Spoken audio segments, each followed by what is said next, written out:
नमस्ते दोस्तों, मैं नीरव वडोदरिया आपके लिए एक नया सेशन लेके आया हूँ जो अभी के टाइम के लिए बहुत सूटेबल है। शेयर मार्केट की जो अभी की कंडीशन है, जैसे आप सभी लोग जानते हो, क्या करें क्या ना करें, ये कैसे मुश्किल है। पैसे वहाँ पर रखे, बाइस करे, नया बाई करे या सेल कर दे या स्टे करे।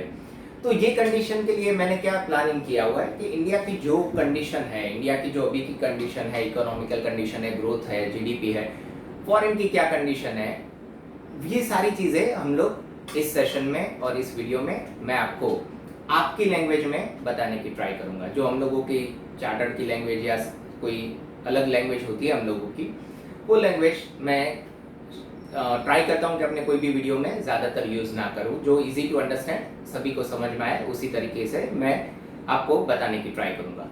चलिए, ये सेशन की या ये वीडियो की शुरुआत करने से पहले मैं आपको एक शायरी के तौर पे बता देता हूँ। अपने गुरूर को आजमाने का एक जज्बा था। अपने गुरूर को आजमाने का एक जज्बा था, इसीलिए तुम पे भरोसा किया। हमको पता था कि भरोसे के बाद तुम भरोसा तोड़ भी सकते हो और वफा के बाद बेवफा बन भी सकते हो। शेयर मार्केट के लिए कोड बहुत आसान से आप समझ सकते हो, क्योंकि share market up and down होता रहता है। तो वो हिसाब से वफा और बेवफाई दोनों शेयर मार्केट में है। पर शेयर मार्केट की ये कंडीशन अगर आप लॉन्ग टर्म रखोगे तो वो हमेशा आपको वफादारी रहता है। यानी लॉन्ग टर्म के हिसाब से वो जिगजैग की जगह जिगजैग अप ही हो जाता है। तो वो सिचुएशन अगर आप मेंटेन कर पाते हो, आप लॉन्ग टर्म इन्वेस्टर हो, लॉन्ग टर्म भरोसा करते हो, economy, India, economical growth, world की स्ट्रेटेजी और इंडिया की स्ट्रेटेजी, तो ये सभी चीज़ों को ध्यान में रखते हुए हमने बहुत सारे पॉइंट, बहुत स्मॉल पॉइंट हमने लिए हुए। मैंने ट्राई किया है कि जो आपको इजी टू अंडरस्टैंड हो जाए और आपको समझ में आए कि भाई हाल हमको अभी की कंडीशन में हमको क्या करना है। चलिए, 2000 मैं चाइना के साथ थोड़ा कंपेयर करता हूँ। 2006 में जो चाइना की कंडीशन थी या चाइना की जो इकोनॉमी थी, वो आज हमारी इकोनॉमी है। चाइना की इकोनॉमी अप्रोक्सीमेट $3 ट्रिलियन के नजदीक थी 2006 में, और हमारी इकोनॉमी भी अप्रोक्सीमेट 2.5 to 3 ट्रिलियन के नजदीक है। अब जो लोग समझते हैं या जो लोग को समझ में नहीं आता है कि ये ट्रिलियन डॉलर इकोनॉमी ये सब होता क्या है, तो उनके लिए मैं थोड़ा डिटेल में बताना चाहूँगा। देखिए, हम आफ्टर इंडिपेंडेंट $1 ट्रिलियन की इकोनॉमी कब हुए पता है आपको? 58 ईयर्स के बाद 2008 में हमारी इंडियन इकोनॉमी $1 ट्रिलियन की हुई। उसके बाद हम अभी की कंडीशन देखें तो 2.5 to 3 ट्रिलियन हम लोग हैं। अगर मैं थोड़ा कैलकुलेशन और करूं, 2023 में जाऊं तो हम लोग डेफिनेटली $3 ट्रिलियन हो जाएंगे, और कैलकुलेशन करूं 2026 में जाऊं तो $4 ट्रिलियन, यानी $1 ट्रिलियन 3 साल के अंदर बढ़ जाएंगे। पहला $1 ट्रिलियन हम लोगों ने 58 ईयर्स लगा दिए। अब इसका लॉजिक क्या हुआ? पैसा पैसे को खींचता है। जैसे बहुत सारी कंपनियां एस्टैब्लिश हो चुकी, बहुत सारी कंपनियां सेट हो चुकी है, बहुत सारे लोग सेट हो चुके हैं, पूरा इंफ्रास्ट्रक्चर रेडी है। अब तो जो कंजप्शन होगा, जो प्रोडक्शन होगा, दोनों जैसे सबसे ज्यादा कंजप्शन करने वाले लोग भी इंडिया में हैं, प्रोडक्शन करने वाले लोग भी इंडिया में हो जाएंगे, तो दोनों बैलेंस होता रहेगा और हम लोग कंजप्शन को मेंटेन कर पाएंगे इंडिया का, और बहुत सारा एक्सपोर्ट भी कर पाएंगे। ये सारी चीजें अगर हम लोग ने सेट कर ली तो 2030 में 2030 में हमारी इकोनॉमी $5 ट्रिलियन हो सकती है। देखिए, जो अभी की कंडीशन में आपको लग रहा है ना कि बहुत शेयर मार्केट हाई है, उस हिसाब से आप देखोगे ना तो अभी हम लोग $3 ट्रिलियन भी नहीं है। अगर बहुत जल्दी से 2021 के बाद 2030 में दूसरे $2 ट्रिलियन अगर ऐड हो जाएंगे, तो जो अभी आपको सेंसेक्स दिख रहा है 50,000 या 52,000, वो सेंसेक्स मोर देन 1 लाख हो जाएगा। क्योंकि जो भी पैसा आने का रूट है वो ज्यादातर शेयर मार्केट ही है, फिर एफडीआई है, पहले एफआईआई, फॉरेन इंस्टीट्यूशनल इन्वेस्टर, जो शेयर मार्केट में पैसा लगाते हैं, एफडीआई जो बहुत सारे बड़े प्रोजेक्ट्स और लैंड वगैरह में पैसा लगाते हैं। Land that means it's a long term stability. FDI का फॉरेन डायरेक्ट इन्वेस्टमेंट बोला जाता है, वो थोड़े लॉन्ग टर्म के लिए ज़्यादा होते हैं। तो देखिए अभी सभी लोग इंडिया पे मेहरबान है, इंडिया की कंडीशन अच्छी है। नेगेटिव पॉइंट में हम लोग नेगेटिव पॉइंट भी देखेंगे हाल की कंडीशन का, बट अभी की कंडीशन में हम लोग देख सकते हैं कि ये सारी चीज़ें अच्छी है। तो पॉइंट नंबर 1, $1 ट्रिलियन की इकोनॉमी हम लोग आगे बढ़ते रहेंगे। फिर से रिपीट कर रहा हूँ, $1 ट्रिलियन 58 ईयर्स लगा दिए, और $5 ट्रिलियन अब हम आज के दिन से या आज की जो है टाइम उससे 7 या 8 साल में ही हम लोग हो जाएंगे। यानी हम लोग बहुत जल्दी से बड़ी इकोनॉमी की ओर जा रहे हैं। जो चाइना थी 2006 में, वो आज हम हैं। यानी चाइना का अपवर्ड ट्रेंड बहुत फास्ट हुआ है, उसी तरीके से हमारा भी अपवर्ड ट्रेंड बहुत फास्ट होगा। यानी जो लोग शेयर मार्केट में, म्यूचुअल फंड में पैसा लगा के रखेंगे लॉन्ग टर्म के लिए, उनका डेफिनेटली ग्रोथ होने वाला है, ऐसा अनुमान है और ऐसा दिख भी रहा है। क्यों दिख रहा है? तो चलिए पॉइंट नंबर 1, जीडीपी। इंडिया का जीडीपी नॉर्मली बहुत डेवलप कंट्री है, उनका जीडीपी ग्रोथ जैसे ग्रोथ हो ही चुका है, तो आप कितना ग्रोथ कर पाओगे? इंडिया में तो बहुत सारी जगह ऐसी है कि जहाँ पर ग्रोथ अभी तक हुआ ही नहीं। तो आप ग्रोथ करते जाओगे, जीडीपी डेवलप करते जाओगे, कंजप्शन और सीपीआई इंडेक्स, ये सारे बहुत सारे पैरामीटर्स हैं जो आप मैनेज करते जाओगे, तो जीडीपी आपका अच्छा रहेगा। उस हिसाब से आपकी इकोनॉमी बढ़ती रहेगी। सैलरी लोगों की हाइक होती रहती है, तो कंजप्शन भी हाइक होता रहेगा। एक्सपेंस लाइक हम लोगों ने अभी 1-1.5 साल से ना तो कोई नया 2 व्हीलर्स बाई किया है, ना तो हम कहीं शॉपिंग पे ज़्यादा गए हैं। बहुत सारे लोगों को मैंने देखा है कि जहाँ पर ड्यू टू कोविड केयर और प्रिकॉशंस के लिए हम लोग 1-1.5 साल से घर पे बैठे हुए हैं। तो ये सारी चीज़ें हम लोगों ने कंज्यूम नहीं की है, ना होटल गए हैं, ना कहीं घूमने गए हैं। तो ये सारी चीज़ें हो सकता है कि जैसे ही ये वैक्सीनेट हो जाए और कोविड की सिचुएशन लो हो जाए, तो बहुत सारे लोग रिवेंज यानी बदला लेने की एक वो हो जाएगी कि हमने ये नहीं किया है 1.5 साल तक। 1.5 साल तो गिना ही नहीं जाएगा हमारी एज में, क्योंकि हम तो वो घर पे ही रहे हैं, हमने तो वो बाहर की दुनिया देखी नहीं है। तो 1-1.5 साल का जो हमारा पेन है, वो हम लोग बाहर जाके घूमने फिरने में, खाने पीने में या शॉपिंग करने में, कंजप्शन करने में लगा सकते हैं। तो वो एक पॉइंट है जहाँ पर इंडिया का और ग्रोथ हो सकता है। अब पैसा सारा खर्च कर देंगे? नहीं, इंडियन कभी ऐसा करते ही नहीं। तो दूसरा पॉइंट हुआ सेविंग का। इंडिया में ज़्यादातर लोग बहुत अच्छे से सेविंग करते हैं। पॉइंट नंबर 1, चलिए मेरे फादर ने उनकी नीड से ज़्यादा सेविंग किया होगा। ये हर एक इंडियन की स्ट्रेटेजी में रहता है मेरे परिवार के लिए। तो चलिए मेरे फादर ने जो सेविंग किया है वो इनहेरेंट मेरे हिस्से में आएगा। अब मेरे पास है शायद खाने पीने के पैसा है, फिर भी मैं एफर्ट करता हूँ, नॉलेज लेता हूँ, फिर भी मैं अर्निंग करता हूँ। तो वो किसके लिए? वो मेरे इनहेरेंट के लिए, यानी मेरे बच्चों के लिए। तो ये जो इंडिया की बच्चों में पैसे ट्रांसफर करने की जो स्ट्रेटेजी है, वो इंडिया के बच्चों और परिवार को कभी गरीब नहीं होने देगी। तो ये हमारा एक कल्चर है और ये कल्चर बहुत अच्छा कल्चर है। देखिए इनहेरेंट हमको कुछ दे के जाना है। हमारे परिवार के लोग, हम जो जिए हैं या हमारा जो लेवल ऑफ लिविंग लाइफस्टाइल था या लाइफस्टाइल जो हम लोगों ने पास की है, वो हमारे बच्चे ना देखें। तो ये जो हमारा ऑब्जेक्ट है, ये जो हमारा कल्चर है, ये हमारी जो संस्कृति है, वो हमारी कंट्री के ग्रोथ इंजन में मेजर रोल निभा सकती है। तो चलिए पॉइंट नंबर 2, सेविंग। अब पर हेड कैपिटल इनकम, ये क्या होता है? बेसिकली ये होता है कि जो कंट्री में जितनी पॉपुलेशन है, वो सारी पॉपुलेशन कितना अर्निंग कर रही है। ठीक है, तो आज से 5-10 साल पहले तो कैसा था पता है? एक कमाने वाला परिवार में और 4 खाने वाले। ठीक है, अब सिचुएशन चेंज हो रही है।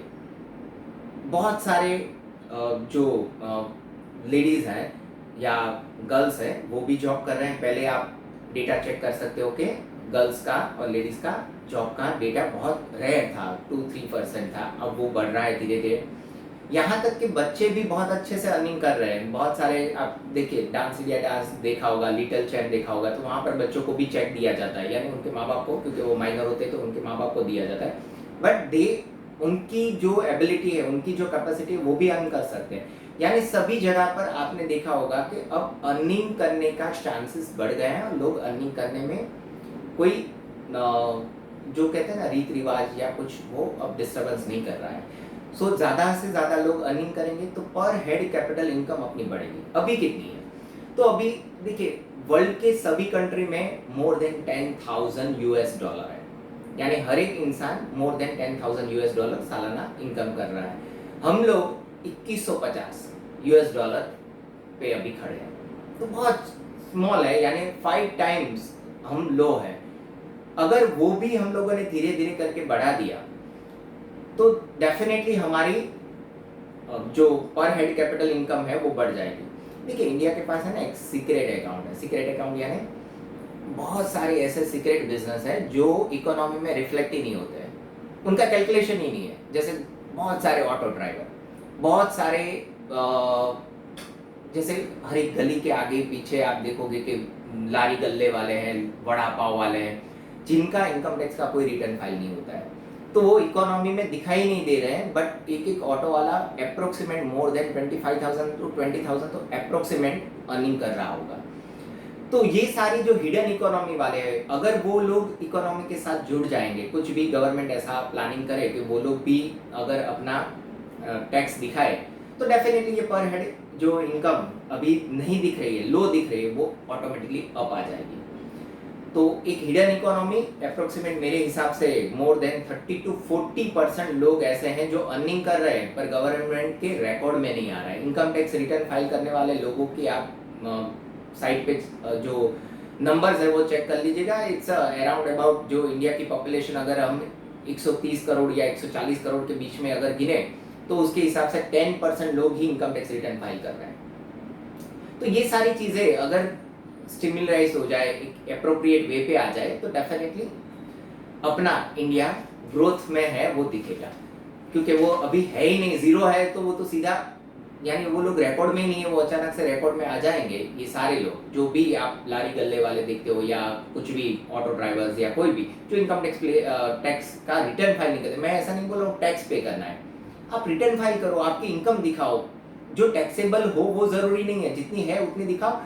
हमारा जो पर हेड कैपिटल इनकम है उसमें कैलकुलेशन में थोड़ा क्लियर ग्राफ गवर्नमेंट कर पाएगी। चलिए अब ये हुआ सेविंग का पॉइंट, पर हेड कैपिटल इनकम बढ़ाने का पॉइंट। अब आ रहा है सबसे वर्ल्ड में यंगेस्ट कंट्री इंडिया है। इंडिया की जो पॉपुलेशन है उसमें 40% पॉपुलेशन 20 साल से कम की है, 20 साल से कम के लोग हैं। 85% पॉपुलेशन जो है वो 50 ईयर से कम के लोग हैं, यानी सबसे ज्यादा यंग पॉपुलेशन वाला कंट्री है। अब यंग पॉपुलेशन से होता क्या है? यंग पॉपुलेशन बेसिकली पानी में, अगर आप पानी में स्पंज को रख दो, थोड़ा सा पानी कहीं पे गिरा हो, वहां पर स्पंज रख दो, तो क्या होगा? स्पंज पूरा पानी खींच लेगा। उसी तरीके से यंग जनरेशन को अगर पैसे के ऊपर रख दोगे ना, तो यंग जनरेशन अपने एफर्ट्स, अपनी एबिलिटी, अपने नॉलेज और उनकी जो नई सोच होती है उसके कारण वो पैसा खींच लेते हैं। तो उस तरीके से अगर आप देखो तो वर्ल्ड का जो पैसा है वो यंग जनरेशन अपनी खींच के ले आएगी। बहुत सारे ऐसे वेज जो कभी सोचे भी नहीं होंगे, लोग टिकटॉक पे वीडियो बनाते हैं, यूट्यूब पे वीडियो बनाते हैं, इवन दो जो जिनका नॉलेज का कंटेंट नहीं है, एंटरटेनमेंट का कंटेंट है, फिर भी वो लोग करोड़पति है। हम लोग तो नॉलेज का वीडियो बनाते हैं फिर भी चले ना चले, क्योंकि नॉलेज के लिए ज्यादा लोगों को रिक्वायरमेंट नहीं होती है, नॉलेज हो ना हो चलेगा, पर एंटरटेनमेंट मिलना चाहिए। तो एंटरटेनमेंट का वीडियो बनाने वाले लोग आप देखो, इंस्टा पे देखो, तो वो लोग करोड़पति बन चुके हैं। कभी सोचा भी नहीं होगा कि यहाँ पर भी इनकम इतनी हो सकती है कि जहां पर लोगों का इनकम बहुत ज्यादा हो सकता है। यूट्यूबर्स या इंस्टा के स्टार बोले जाते हैं। सो दैट वाज एक्चुअली नया बिजनेस का उन्होंने सिनारियो डिजाइन किया जो लोगों को ट्रेडिशनल में पहले पास्ट में नहीं था। अब चलिए बिलो पॉवर्टी लेवल की बात करते हैं, गरीबी रेखा के नीचे कितने थे। 2005 में इंडिया की पॉपुलेशन का 70% यानी 70% लोग बिलो पॉवर्टी लेवल में थे। मेरे यहाँ भी मुझे याद है कि भाई हम लोग पहले, मेरे फादर 2 व्हीलर लाए थे तो हम लोगों ने पूजा पाठ किया था, बजाज व्हीकल था तो उसकी पूरी फैमिली के साथ फोटो खिंचवाई थी। इट्स अ मेमोरेबल टाइम कि हम लोगों ने व्हीकल ले पाए हम लोग। फिर मेरे फादर ने कार ली तो वो भी हमारे लिए मेमोरेबल टाइम थी। बहुत कम लोगों के पास सिटी में कार थी उस टाइम। हम जो में रहते थे, उस सिटी में कार बहुत कम लोगों के पास थी, तो हमारे पास कार है वो एक रेप्यूटेड टाइम था। देखिए उसके बाद जैसे जैसे टाइम आगे बढ़ता गया, मेरे पास कार आई, मेरे भाई के पास कार है, सो वो सारी चीज़ों तो हम लोगों ने रिफ्लेक्ट भी नहीं किया है, या तो ना हमने फोटोग्राफ खिंचवाए, ना तो कोई इतना, यानी ये सिचुएशन दिखा रही है कि ये सारी चीज़ें जो पहले लग्जरियस थी अब वो नेसेसिटी बन गई है, अब उसकी कोई कीमत नहीं है उतनी, और लोगों के टाइम में यानी लोगों के लिए वो उतना इंस्पिरेशन वाला भी नहीं है। तो देखिए बिलो पॉवर्टी लेवल धीरे धीरे अप आ रहा है। तो 2005 में 70% लोग बिलो पॉवर्टी लेवल में थे, यानी गरीबी रेखा में थे। 2018 में वो 43% हो चुके हैं। 2030 में 15% हो जाएंगे। अगर उस हिसाब से भी आप देखो तो फिर से सेविंग बढ़ेगा, पर हेड कैपिटल इनकम बढ़ेगी, एक्सपेंस भी बढ़ेगा, इकोनॉमी भी बढ़ेगी। तो यंग और बिलो पॉवर्टी लेवल से बाहर निकलना, यंग तो लोग है ही, बिलो पॉवर्टी लेवल से वो लोग मेहनत करके बाहर आ जाएंगे। तो ये सारी चीजें आपके बेनिफिट में रहेगी, इंडिया की ग्रोथ स्टोरी के इंजन में रहेगी। देखिए बहुत सारी और भी फैक्टर्स है, जैसे 4G से 5G में होना। अब जैसे हमारे टाइम में हम लोग जब चार्टर का करते थे तो अब हम स्टूडेंट को पूछते हैं तो बोले सर यूट्यूब से देख लिया। अरे हमारे टाइम में हमको एक बुक्स चाहिए होती थी, तो शायद एक सिटी में ना मिली तो दूसरी सिटी में, वो टाइम पे अगर कहीं पे इंटरनेट की बात हो तो वो इंटरनेट के काफ़े वगैरह थे जहाँ पर सर्फ करने का 20-30 रुपया लेते थे उस टाइम पे। तो वहाँ पर एक फोटोग्राफ, वीडियो तो दूर की बात है, उसमें तो वो पूरा सर्कल ही बनेगा, वीडियो तो डाउनलोड होते ही नहीं थे बहुत, एक फोटोग्राफ डाउनलोड होने में भी इतनी दिक्कत आती थी। तो अब जैसे मैं कुछ बोल रहा हूँ, कुछ जैसे मैं स्टूडेंट का लेक्चर भी लेता हूँ, तो उस दौरान मैं कुछ बोल रहा हूँ तो लोग तुरंत ही उसके साथ साथ अपने स्मार्टफोन में यूट्यूब पे या गूगल पे सर्च करके बोलते थे। अगर मैंने फिगर्स बोला कि अपना जीडीपी 7.3% है, तो तुरंत बोलेंगे कोई स्टूडेंट सर अभी का जीडीपी दिखाई दे रहा है 8%। तो उतने वो लोग एक्यूरेट हो चुके, यानी हम लोगों को हमारे टाइम में जो चीज़ ढूंढने में टाइम लगता था वो उनके लिए अब चला गया है।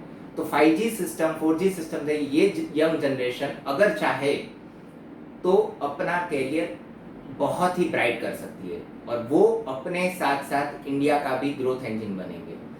तो ये चीज़ें भी हैं जो इंडिया में चेंज होगी। अभी 5G सिस्टम होगा, उससे ज़्यादा भी कुछ हो सकता है। जैसे हम लोगों ने कोरोना के टाइम में वीडियो कॉन्फ्रेंस किया, लोगों को कभी सोचा भी नहीं होगा कि भाई वीडियो कॉन्फ्रेंस से बिजनेस हो सकते हैं। तो ये सारी चीज़ें नई नई डेवलप होती है, जो पास्ट 10 ईयर्स में नहीं था वो अभी के 10 ईयर्स में आ चुका है, और अभी के 10 ईयर्स में जो होगा वो शायद ओल्ड हो जाएगा, और आगे के 10 साल में और कुछ नई चीज़ें आ जाएगी, और कुछ नया ग्रोथ इंजन के रिलेटेड ग्रोथ इंजन को बढ़ाने के लिए जुट जाएगा। पेमेंट बैंक सिस्टम, ये सबसे बड़ी चीज़ है। पहले 2-3 दिन लगते थे चेक क्लियर होने में, ये सारी चीज़ें, अब IFSC कोड आ चुका है, तो IFSC कोड के थ्रू जल्दी से ट्रांजेक्शन हो रहा है। उससे भी ज़्यादा अब डिजिटल जैसे एप्लीकेशन, गूगल पे है, पेटीएम है, अमेजोन है, एयरटेल मनी है, जियो मनी है, जो भी है, ये सारे मनी के जो ट्रांजेक्शन्स है वो मैं जैसे यूटिलाइज करना सीख गया, उसके कारण मैं शायद अप्रोक्सीमेट, पहले तो कैसा था एक वीक में हमको 1-2 बार तो बैंक में जाना ही पड़ता था। बैंक में खड़े रहो, लाइन में खड़े रहो, चेक को दो, ये दो, वो भी पहचान हो तो अपना, वो प्रीफर्ड कस्टमर बोलते थे। प्रीफर्ड कस्टमर में मैंने 10-15 साल पहले बैंक अकाउंट ओपन किया था, तो उसमें मुझे बोला गया था कि आप इतना FD रखोगे या इतना हमारे बैंक के साथ ट्रांजेक्शन करोगे तो आप प्रीफर्ड कस्टमर हो। तो उससे क्या होता था कि मुझे एक अलग से फैसिलिटीज़ मिलती थी, लाइन में खड़ा नहीं रहना पड़ता था, ये वो बहुत सारी चीज़। पर अब तो ऐसी चीज़ है कि मैं प्रीफर्ड कस्टमर हूँ, पर मुझे 2-3 महीने में भी एक बार बैंक में जाने की ज़रूरत ही नहीं है, क्योंकि मेरा जो भी ट्रांजेक्शन हो रहा है वो सारा ऑनलाइन हो पा रहा है, नेट बैंकिंग से हो रहा है, गूगल पे से हो रहा है, पेटीएम से हो रहा है। तो ये सारी चीज़ें ईजी टू बिजनेस में बहुत आसान हो चुका है। कोई भी आया, QR कोड स्कैन कर दो, चलो पेमेंट हो गया। तो जो डेट क्रिएट होता था, जो पैसा नहीं मिलने का चांसेस था, वो सारा रेयर हो रहा है धीरे धीरे करके, और वो जो पैसा है वो लीगल सिस्टम है। पहले तो कैश मनी का ट्रांजेक्शन ज़्यादा था, तो उसमें ब्लैक मनी जनरेट होते थे। तो ये बहुत सारे जो एप्लीकेशंस, जो टेक्नोलॉजी है, उसके कारण इंडिया की इकोनॉमी में बहुत चेंजेस आ रहे हैं। चलिए, लेबर कॉस्ट डेफिनेटली अपने पास पॉपुलेशन ज़्यादा है तो लेबर कॉस्ट तो डेफिनेटली लो होगी, लेबर कॉस्ट लो होगी तो प्रोडक्शन कॉस्ट लो होगी, प्रोडक्शन कॉस्ट लो होगी और गवर्नमेंट का सपोर्ट होगा, गवर्नमेंट का टैक्सेस के ऊपर सपोर्ट होगा, इंपोर्ट एक्सपोर्ट की पॉलिसी के रूटीन में कोई टैक्सेस वगैरह हो वहाँ पर सपोर्ट होगा, तो हम लोग ग्लोबली एक्सपोर्ट कर पाएंगे और वहाँ पर ग्लोबल कॉम्पिटिटर अच्छे से हम लोग मैनेज कर पाएंगे और हमारी चीज़ों की बिक्री होगी तो डेफिनेटली हमें फॉरेक्स रिजर्व अच्छे से मेंटेन हो जाएगा हमारा। चलिए, क्रूड ऑयल।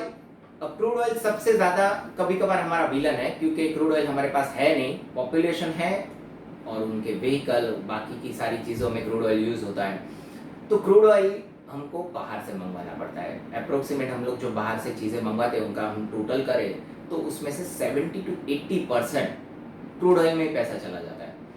अब इतनी बड़ी कंट्री है तो क्रूड ऑयल के बगैर तो चलेगा नहीं, तो हम लोगों ने क्या किया, क्रूड ऑयल का मिनिमम कंजप्शन करने के लिए गवर्नमेंट ने नई ई पॉलिसी बना दी, यानी ई व्हीकल पॉलिसी।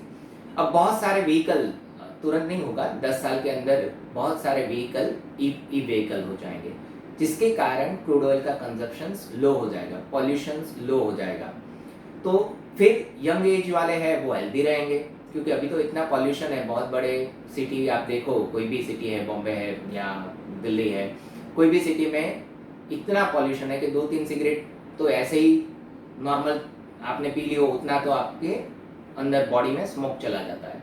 तो ये सारी चीज़ें हेल्थ सभी की इम्प्रूव होगी अगर ई व्हीकल आ चुके तो, और e vehicle definitely as compare to जो क्रूड ऑयल से या पेट्रोल से चलने वाले व्हीकल से सस्ते पड़ते हैं। तो ये सारी चीज़ें भी चेंज होगी, यानी 5G आ गया तो इंजन थोड़ा बढ़ जाएगा आगे।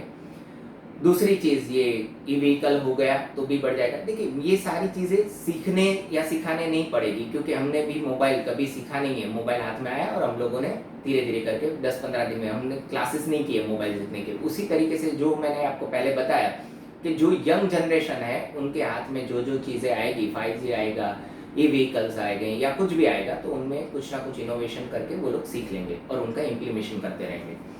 गवर्नमेंट, अभी की कंडीशन में गवर्नमेंट एक स्टेबल गवर्नमेंट है और उनका जो इकोनॉमी के प्रति रवैया है या उनका जो एम है पूरे वर्ल्ड में इंडिया का नाम अच्छे से एस्टैब्लिश करना है, तो वो हिसाब से गवर्नमेंट भी अच्छी है, स्टेबल गवर्नमेंट है। और एक सेंटेंस मैंने सुना था गवर्नमेंट का कि वो लोग गवर्नेंस करने के लिए रेडी है, यानी वो लोग बिजनेसमैन नहीं है, वो बिजनेस नहीं करेंगे। तो धीरे धीरे करके जो PSU पब्लिक सेक्टर यूनिट जो प्रॉफिट नहीं कर पा रहे हैं उनको वो लोग डाइवर्सिफाई कर रहे हैं या सेल कर रहे हैं। आप एक तरीके से सोच सकते हो, प्राइवेट को सेल कर रहे हैं अपना स्टेक। तो जो चल नहीं पा रहा था वो धीरे धीरे करके चलने लगेगा। तो वो सारी चीज़ें भी डाइवर्सिफिकेशन बहुत सारे बैंकों का भी करने वाले हैं और बहुत सारी PSU कंपनियों का भी होने वाला है।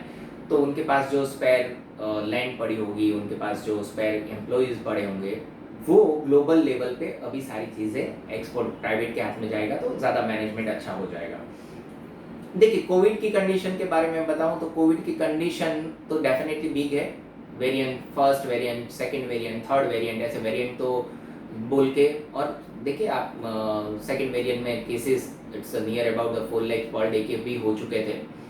तो वो सारी चीज़ें इफेक्ट तो करती है, बट फियर लो है, यानी कोविड बिग है, फियर लो हो चुका है, लोगों को फियर नहीं है। फियर नहीं है तो डेफिनेटली इकोनॉमी और बिजनेस के ऊपर बहुत ज़्यादा इफेक्ट होने वाला नहीं है।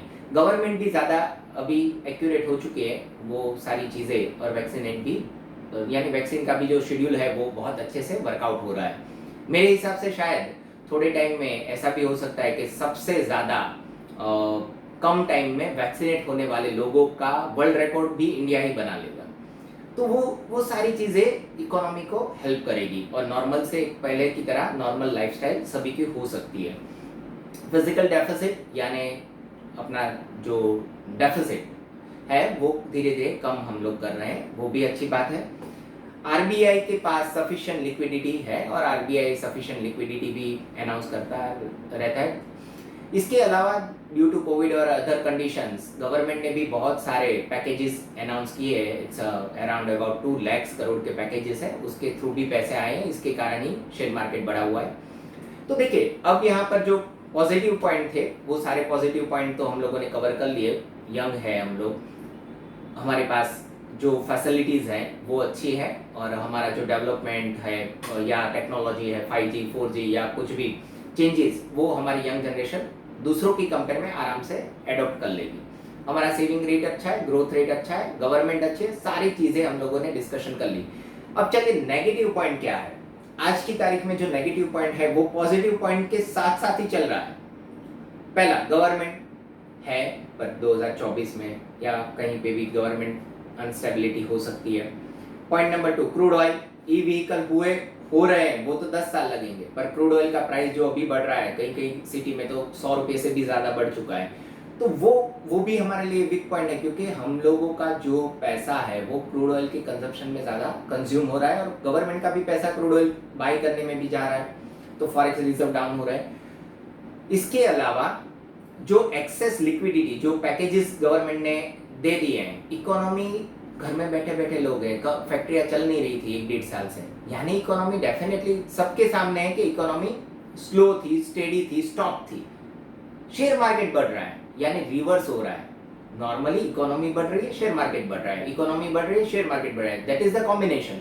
बट अभी क्या हो रहा है, इकोनॉमी वहीं की वहीं है या उससे डाउन हो गई थी ड्यू टू कोविड, और शेयर मार्केट अप हो चुका है। तो ये जो बिटवीन टू गैप है इकोनॉमी और शेयर मार्केट के वैल्यूएशन में, उसकी चिंता आरबीआई ने जताई है। आरबीआई ने अभी एक रिपोर्ट निकाला, उसके रिपोर्ट में पेज नंबर 69 पे उन्होंने बताया कि शेयर मार्केट शायद बबल है, बबल यानी गुब्बारा है, वो फूट सकता है। तो ऐसा क्यों बोला, तो मैंने जैसे ही बताया, इकोनॉमिकल कंडीशन डाउन है, लोगों के पास जॉब चली गई है ड्यू टू कोविड, और बहुत सारी क्रिटिकल कंडीशन है, कंपनियों ने काम नहीं किया हुआ है, फिर भी शेयर मार्केट आगे बढ़ रहा है, तो वो लॉजिकली सेट नहीं हो रहा है आरबीआई को। तो आरबीआई ने वार्निंग दी हुई है कि शायद शेयर मार्केट डाउन हो जाएगा। अब डाउन हो जाएगा तो कब तक, थोड़े टाइम के लिए, थोड़ा टाइम यानी हो सकता है 1-2 साल भी हो सकता है, but it's a small time. Long time, मैं फिर रिपीट कर रहा हूँ, शेयर मार्केट हमेशा बढ़ता ही रहेगा। अब जो शॉर्ट टाइम है उसके लिए आपको क्या करना है, उसकी भी स्ट्रेटेजी हम लोग डिसाइड करेंगे। क्रूड ऑयल बढ़ गया, कोविड की कंडीशन नील हो गई या बढ़ती रही, या जो वेव 3 या वेरिएंट 3 होगा या कुछ भी, वो कंडीशन हमको पता नहीं कि वो कितनी हार्मफुल हो सकती है या डरावनी हो सकती है, उसके कारण भी क्या कंडीशन हो सकती है। अब देखिए, इजराइल में वॉर की कंडीशन भी हम लोगों ने देखी थी, तो ऐसे कभी कोई कंट्री वॉर डिक्लेयर कर दे तो भी शेयर मार्केट इफेक्ट हो। शेयर मार्केट बहुत सेंसिटिव होता है, वो कोई भी छोटी या बड़ी चीज़ों का रिफ्लेक्शन दे सकता है, और खासकर वो जब अपर साइड पे है वो गिरने के चांसेस ज़्यादा बढ़ जाते हैं। तो ये सारी चीज़ें आप देखिए, crude oil, covid, war, even though due to this kind of condition, economical condition, import export बंद था ना ड्यू टू कोविड, तो बहुत सारे कंट्री खुद भी उठ सकते हैं, यानी कंट्री जैसे बोलते हैं वो पेमेंट में डिफॉल्ट हो सकते हैं। तो ऐसा, जैसे आपने पहले ग्रीस का सुना होगा, ये पाकिस्तान का भी लोग बोल रहे हैं, तो वैसे 2008 में भी ऐसा ही था कि कटोकटी फाइनेंशियल क्राइसिस हो चुका था। तो ये सारी चीज़ें भी हो सकती है जो अपने मार्केट को इफेक्ट कर सके, इंडियन मार्केट को। मनी सप्लाई ज़्यादा होने के कारण क्या होता है पता है, एक्सेस मनी सप्लाई का एक्सेस मनी ज़्यादातर शेयर मार्केट, फिर गोल्ड सिल्वर या कोई भी कमोडिटीज में उनके प्राइस देखो, यहाँ तक कि खाने के तेल के भी प्राइस देखो हाई हो चुके हैं। तो देखिए, इतना ज़्यादा इन्फ्लेशन, इतनी ज़्यादा प्राइस लोग एफोर्ड नहीं कर पाएंगे। लैंड हो या कुछ भी, धीरे धीरे करके जो हाई एक्सेस मनी होते हैं, जो लिक्विड मनी होती है, वो इसमें शिफ्ट हो रहे हैं। तो ये सारी चीज़ें थोड़ी रिस्की पॉइंट पे हैं, तो ये सारी चीज़ें आप नोट डाउन कीजिए, नेगेटिव पॉइंट है। तो चलिए, अब पॉजिटिव और नेगेटिव पॉइंट हम लोगों ने देख लिए। अब करना क्या है, तो बहुत सिंपल है, अगर आपको खुद को समझ में आता है, मैंने पहले बताया अगर आपको लग रहा है कि आप खुद एक्सपर्ट हो, किसी की ज़रूरत नहीं है, तो कोई बात नहीं, आप अपना पैसा 50% या 60% अपने पास रखिए, बाकी का शेयर मार्केट और म्यूचुअल फंड में लगा के रखिए, कोई प्रॉब्लम नहीं है। पर जो लोग, ज़्यादातर शेयर मार्केट में 90% लोग पैसा गंवाते हैं, इसलिए 10% लोग पैसा बना पाते हैं। तो वो हमेशा ध्यान में रखिएगा कि जो 90% वाले हैं, उनको, जो नॉलेजेबल लोग हैं, उनके पास तुरंत अभी शिफ्ट हो जाना चाहिए, क्योंकि उनके नॉलेज के कारण आपकी जो वेल्थ अभी बनी है ड्यू टू अपवर्ड ट्रेंड, वफा में, यानी बेवफाई हो उससे पहले ये वफा जो है उसको लॉक कर लीजिए। बेवफाई के टाइम दूसरा पैसा डालिए और फिर उसको वफा में कन्वर्ट कर दीजिए।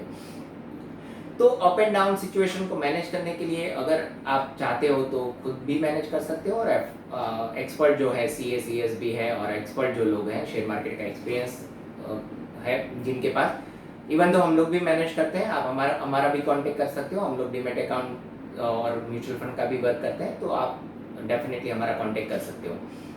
तो चलिए, यहाँ पर सबका साथ सबका विकास की बात है, कोई गिरे नहीं, इसलिए ये वीडियो बनाया, क्योंकि किसी का पैसा अभी बना हुआ स्क्रीन पे दिख रहा है, डीमैट अकाउंट में दिख रहा है, वो आगे कुछ कंडीशन वीक हो और चला ना जाए, इसलिए ये अवेयरनेस के लिए वीडियो बनाया हुआ है। तो आपको होप कि ये वीडियो और ये एनालिसिस अच्छा लगा होगा, और अच्छा लगा हो तो डेफिनेटली लाइक कीजिएगा, और अभी तक आपने सब्सक्राइब ना किया हो तो डेफिनेटली सब्सक्राइब कर दीजिएगा, जिससे मुझे आप तक पहुंचने में आसानी रहेगी। और बेल आइकन दबाइएगा, जिसके कारण मेरे जो भी वीडियो आएंगे वो आपको नोटिफिकेशन मिलते रहेंगे। कमेंट्स कीजिएगा अगर आपको कुछ और जानना हो, कुछ चीज़ों के लिए मैं वीडियो बनाऊं, जैसे म्यूचुअल फंड के लिए बनाऊंगा, करेंसी के लिए मैं बना सकता हूं वीडियो। करेंसी मार्केट भी बहुत बड़ी डीप चीज़ है, ये सब चीज़ें यहाँ पर मैनेज हम लोग करेंगे बाद में। जो भी आप चाहते हो वो आप कमेंट कीजिएगा, और कुछ ऐसा लगे कि मैं कुछ इम्प्रूव करूँ और आपको कुछ और जानना है तो वो भी मुझे कमेंट कीजिएगा, अच्छा लगेगा। चलिए, thank you very much, hope कि आपको मेरा वीडियो पसंद आया हो। Thank you very much again.